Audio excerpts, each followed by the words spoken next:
What's up, everybody? This is Connor and Joshua with Chamber One Tactical. Today we've got a comparison video between PCCs and whatever you want to consider that.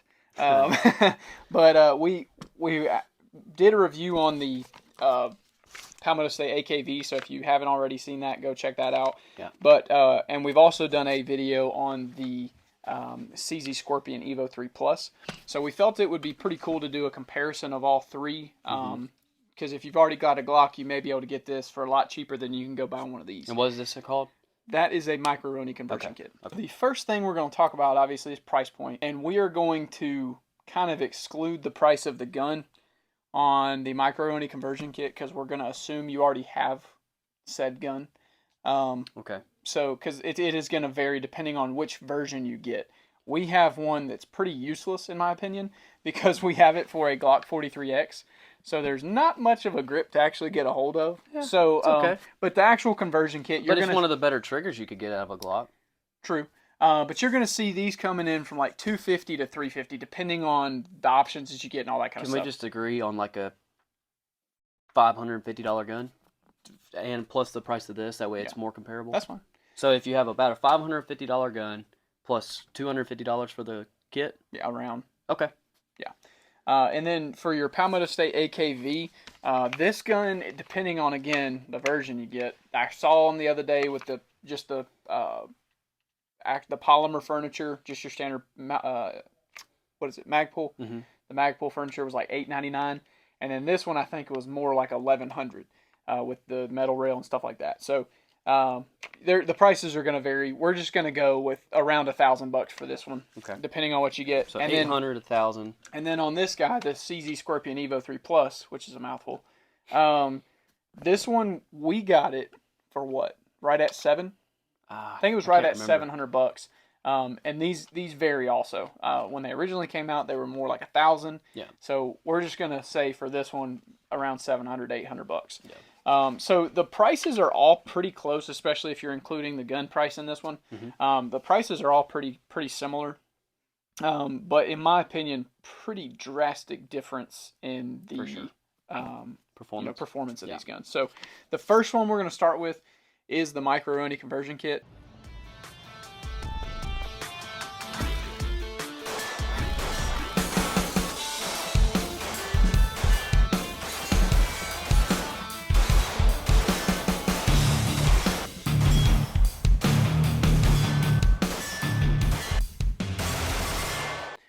So Joshua, if you want to tell us about some of the features on that, and we'll run through it. Yeah, okay. So, these are pretty neat. They got some features. They got a bunch of rails everywhere for flashlights and stuff.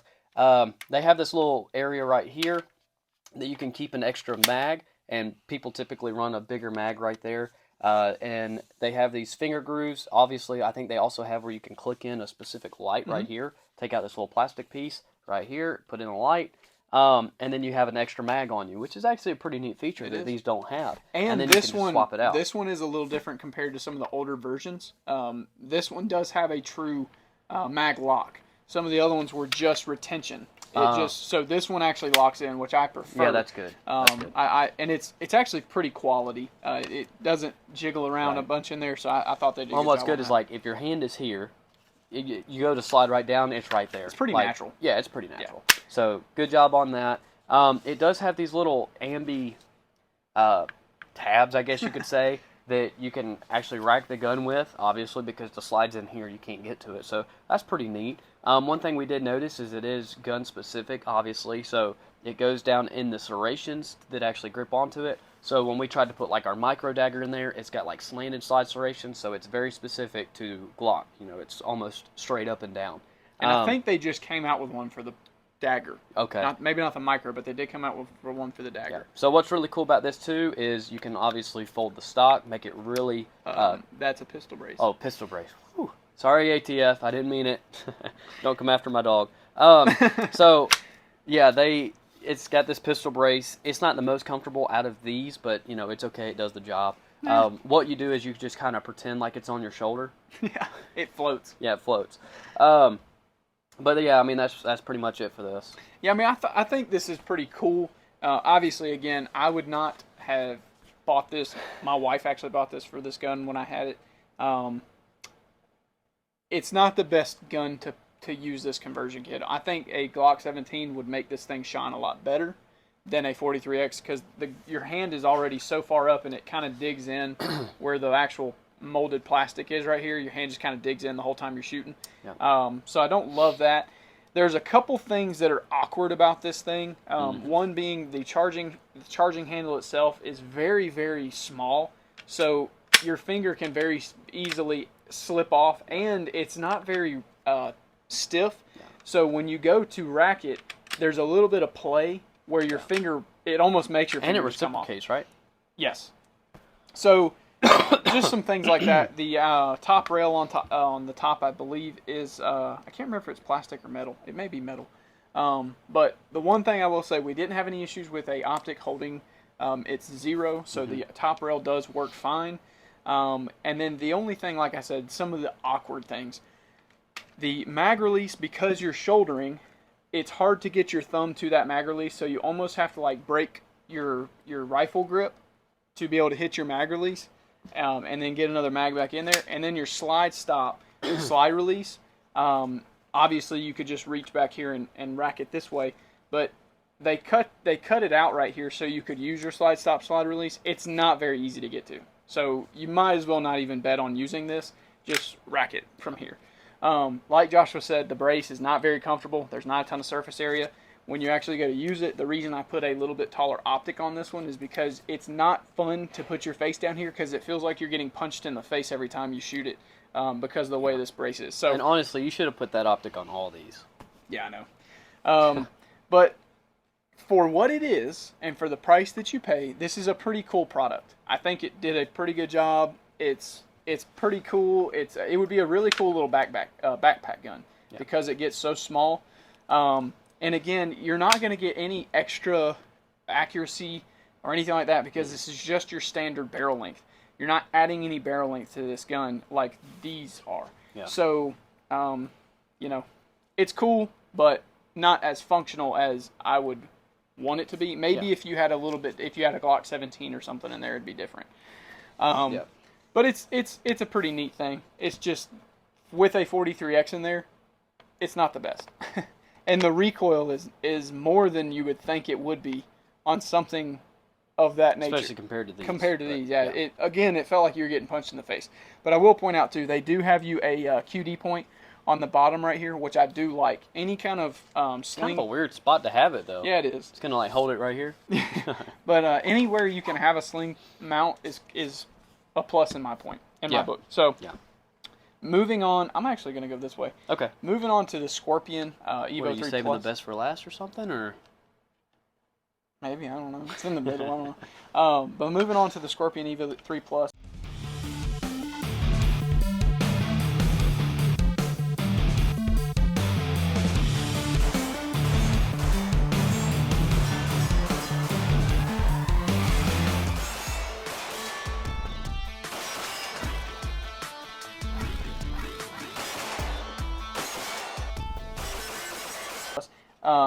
This gun, like we said, comes in around that $750 price point. This thing has a lot of pluses, in my opinion. The shootability. Even in the name. Yeah, the shootability is great. The brace that we ended up going with kind of goes back to this one. It's not super comfortable, but this gun has much less bounce and recoil than the micro conversion kit. I've actually always been pretty impressed with this gun about how well it shoots, how low recoil it has. I like the features on it. I like the standard rail. This is an improvement to the Evo series that they've got on these guns. The only con I really have about this gun is how much plastic it is. The whole thing is plastic, polymer, whatever you want to call it. I just don't love polymer and a ton of plastic all over a gun. I really like the AKV because it's metal. I like metal. I like feeling the metal, I like seeing the metal. This is just a lot of plastic. But to this gun's advantage, it's a lot lighter than this. Right. And I do like it for that. Again, this gun gets really small, almost as small as that one when you fold the brace, not a stock. So we did end up changing some things on this gun. It is my dad, so he kind of wanted it, for some reason, he wanted red.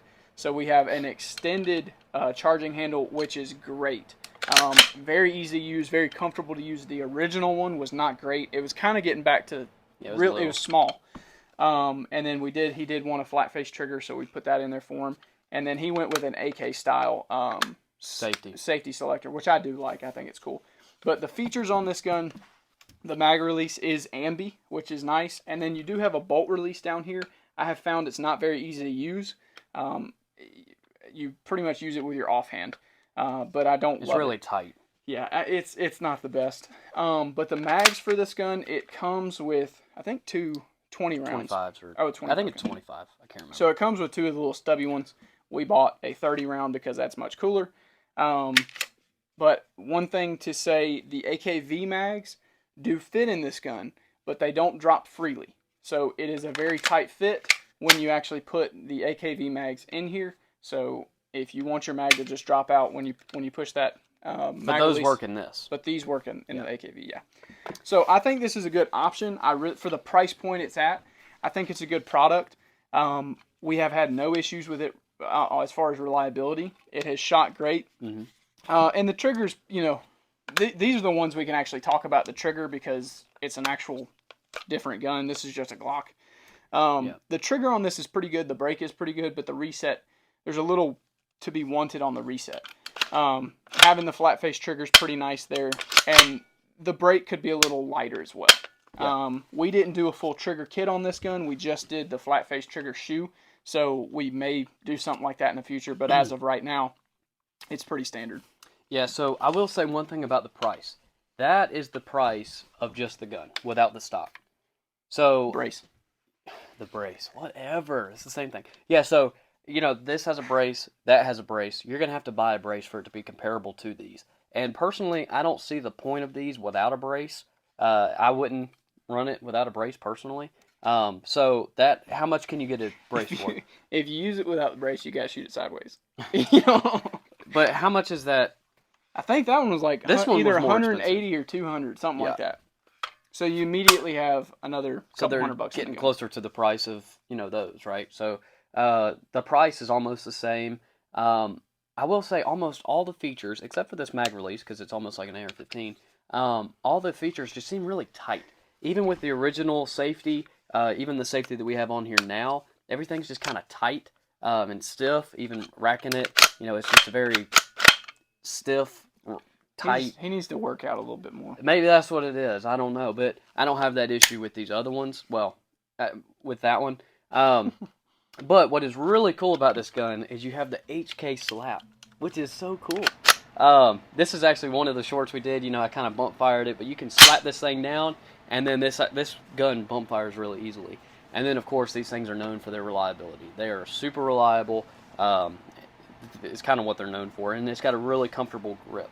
Yeah, so, the grip has been a huge upgrade from the past Scorpion editions. That grip is much better than the other ones we've seen. So, but yeah, I think the Scorpion in its own world is a great little gun. Yeah. But it's not as good as something like this. Yep. So this continues. The AKV continues to be one of my favorite guns to shoot.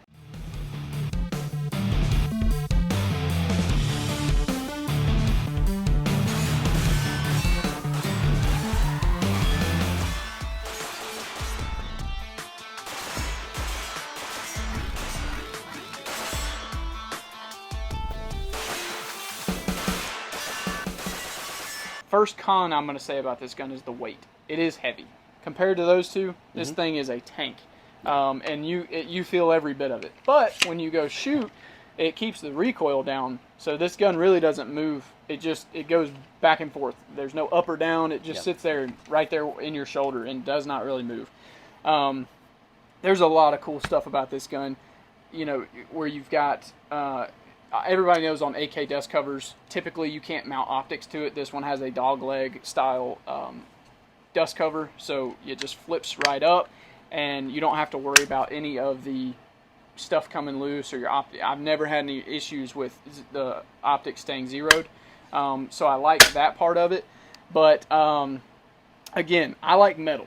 So this metal rail, metal upper, metal dust cover, everything about it is metal, and I like that. I will take the extra weight just to have metal. I like everything being tight, and you don't hear that little, you don't have the wiggle of plastic on plastic. Yeah. I like the way this gun feels and shoots. The trigger in this thing is amazing. It's an ALG trigger, I believe. Yeah, ALG trigger. So it's an amazing trigger. Yeah. It shoots phenomenal. When you talk about bump fire, this thing is crazy. That is the only firearm that I can actually bump fire from the shoulder. Yeah. Like, you could sit there and bump fire while it's at your shoulder, which is awesome. Yeah, it's insane. I mean, there's so many things that I like about this gun. The safety, having that ledge on the safety selector is very easy to turn, take the safety off. Also easy to put it back on. Yeah. I really like that. I love the bolt drop, or the bolt release. So once you get the actual bolt back, it's very easy and natural. When you have your hand up here, you just push that down, it drops the bolt. I love that about it. Very easy to use. There's just pretty much everything about this gun I like. Even the mag release, that big old hunk of metal back here that they have for a mag release, it's just so easy to use. So,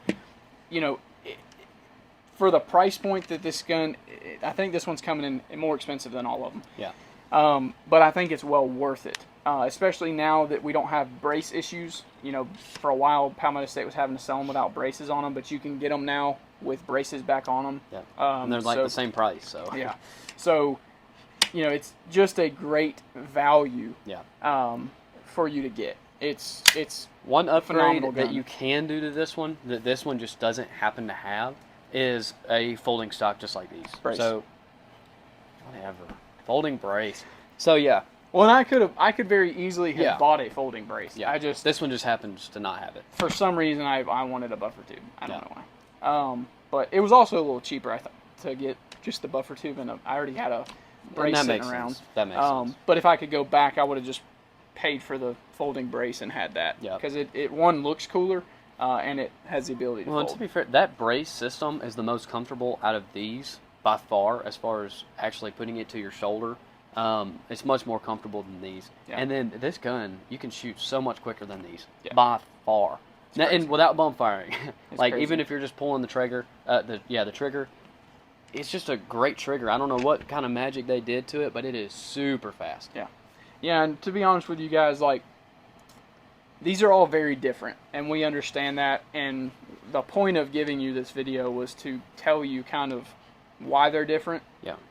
And what we like about each one. I like the weight on this one. The trigger is still good on this gun. The reliability, the track record on this gun, everything about it is good. But it's not as good if you just sit there and shoot them back to back. This gun is going to win in almost every category except for weight. Right. The weight is the only downfall really to this gun. So if I'm going to point you guys in any direction, if I'm going to tell you one out of the three, if you've already got a gun like a Glock or a P10C or more of a full-size gun that you think, hey, I could spend an extra $200 to $300 and get a little bit more stable kind of range toy or backpack gun. Yeah. This would be, spend your $250, but don't expect to be able to get the same, performance out of something like this as these two guns right here. Completely different world, and I think everybody knows that. But at the same time, it still works. Right. You're getting a different system setup. Yeah. With a gun that you should already be like. I don't think anybody's going to go out there and buy a gun just to be able to buy put in this. They're going to already have the gun and then just buy this to be able to change the system setup on it. Right. So just a quick question for you: if you had to give it like a 1, 2, and 3, 1 being the best, 3 being the worst, what order would you put them in? And just give one quick reason for each. I would go 1 best, 2, 3. Okay, so literally the order on the table. The order on the table. Okay. So this one being 1, I think I'm not going to spend any more time than we have to. We've already talked about why this gun's great. So 1 for this gun, just because the shootability, the accuracy, the track record on this gun, the trigger, everything about it is just what I want. When I go pick this gun up, it's just the feeling that you get when you go shoot this gun. It makes you smile every single time. Yeah. It surprises you how well you can shoot this gun. This being a 2, this is what I think it's perfect. This is an average, pistol style, shoulderable pistol style weapon. PCC if you want to call it that. But it's good for everything. All the little shooting that we did while walking, moving the gun around. I will say this one is a little bit easier to maneuver when you're going from target to target. You don't have to muscle it as much as this one. It almost just floats. When you're shooting, you go from target to target, and it's very easy to move that gun around. So if that's what you're looking for, something really quick, it's also better for a backpack gun. Even if you had a folding brace on this gun, it's not going to be able to get as compact as this one would. Yeah. So in that aspect, I would say this is probably winning out. Yeah, I mean, this is a really cool little truck gun, backpack gun. Anything that you'd want, something that's more accurate, that you can shoot well, but still a small package. This is a great option. But this obviously being the worst out of the three. It's nothing against this product. I think for what this product does, it's an excellent product. It's a good value. It's a good value. Yeah. They've done a good job with it, especially if you had a different gun in there. If you had a different micro RONI and firearm combo, it'd be better. We just have for some reason we got it for a subcompact firearm, but I wouldn't go out of your way if you're wanting a product like this that looks like this, a PCC style weapon. I wouldn't go looking for this. I would send you in this direction because these do their job a lot better than this. This gun's intended purpose was to be a pistol and not to shoulder. They've made it to where you can shoulder it, but it's not great at it. It's very, very average. So I would say if you're gonna spend the money, save up just a little bit more and buy this instead of these two. I would 100% send you in this direction. Okay. What would you say? So, same order. I put that as number 1, number 2, number 3. Biggest benefit to that is, like Connor said, the lowest recoil out of all of these, and you can shoot it the fastest. So the shooting experience, if you're just going based off that, is the best on this one. This one, I put it as number 2. It's still a great firearm. I still think there's some upgrades that they can do to it. The trigger could be better. And I know it can because there's trigger upgrades. Like I said before, there's a lot of tight features that just need to be loosened up, and mainly because it's plastic on plastic, right? It's not going to be as smooth as metal on metal as far as like polished metal versus more gritty plastic. So you can kind of feel that. And then this one, it is the lowest just because it's not as good as these, but there's still a place for it. There was actually a time where we were night hunting one time, and, Connor had something more set up like this, and I was kind of needing a gun, and he's like, hey, you know what, I got my micro RONI kit, I'll just put my Glock in there. And, it was pretty neat. We were able to go night hunting, and I was able to put a flashlight on there, a nice little red dot optic, and you can be a little bit more accurate as far as being able to shoulder it. So he probably didn't have near the bicep pump either, because this gun, you do notice. Is that what you had when we went? Okay. Yeah, when you're walking around with this, you do notice it a little bit. Yeah. This is heavy. Super light. Yeah. Especially with the 43X. So it does have a place, but if you're just like the shooting experience alone, it's not going to compare to these at all. Yeah. These are set up. I would almost separate these. These two right here, your Scorpion and your micro RONI conversion, are what I would consider truck guns, right? Truck gun, backpack gun. Mm-hmm. This is not. I would never say that this would be a truck gun. Cool. This is like a range toy, and I would have no problem if somebody came in my house or if we were being attacked by something. In any case like that, I'd run and get this thing because I shoot it so well, and it's so reliable, and it's just a really well done firearm. So you would keep it as a truck gun, just not a backpack gun or a house defense. I mean, you could put it as a truck gun, but yeah, I mean this would be easier to slip under a seat. Or behind the seat or something like that. This would be like a go bag kind of thing. Yeah. You have a bag ready to go. You got gun in there. This would be something that I'd have in there. But again, all this is just opinion based off of the things that we find when we go and shoot these guns. So if you guys have any questions about any of these firearms, you just let us know down in the comment section. Let us know if there's any future content that you guys would like to see. The past couple of videos we've done have been based off of things that you guys have asked us to do. Yep. So, we're trying to give you guys the content you want. So just let us know what you guys would want down in the comment section. Make sure you subscribe, like, and share, and we'll catch you next time.